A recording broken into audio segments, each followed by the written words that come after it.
वो लूट रहे हैं सपनों को, मैं चैन से कैसे सो जाऊं। वो लूट रहे हैं सपनों को, मैं चैन से कैसे सो जाऊं। वो बेच रहे हैं अस्तित्व को, खामोश मैं कैसे हो जाऊं। One nation, one election. This idea proposes to structure the Indian election cycle in a manner that the elections to Lok Sabha and the state assemblies are synchronized together. This does not include the local government. Now, this concept is no new discovery of the government. Rather, it was a prevailing practice from 1952 to 1967, which got discontinued as certain state assemblies got dissolved before time. Now, what if this happens again? Will the government imply presidential rule for more than 6 months? Or will it go against the constitution? Well, let me tell that 5 articles in the constitution, namely Article 83, Article 85, Article 172, Article 175 and Article 356 will have to be amended. Representation of People's Act 1951 will have to be amended.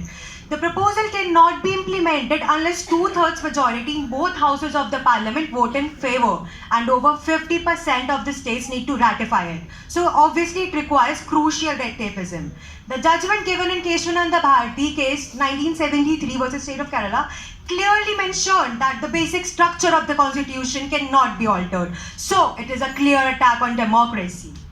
The idea of one nation, one election is totally undemocratic. India is a diverse nation with each state having its own socio-political landscape.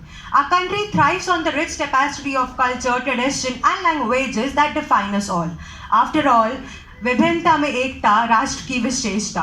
Furthermore, simultaneous election pose significant logistical challenges. Conducting elections all together will require huge infrastructure, planning and resources.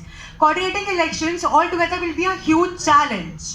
आपको यह तो पता ही होगा कि लोकतंत्र में सबसे बड़ा पद एक नागरिक का होता है, एक मतदाता का होता है.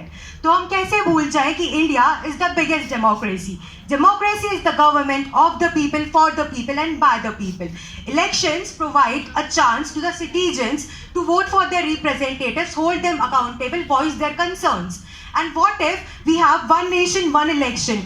For only one time the politicians will face the people and for only once they will be accountable in the 5 years.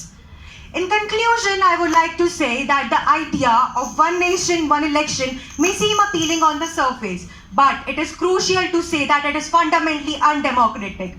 It is an argument against democracy and diversity itself. I would like to conclude saying that as a responsible citizen, we should continue to cherish the diversity of our nation. लोकतंत्र एवं संविधान का अगर ना करना हो अपमान, लोकतंत्र एवं संविधान का अगर ना करना हो अपमान, तो बार बार चुनाव ही है एकमात्र समाधान. Thank you.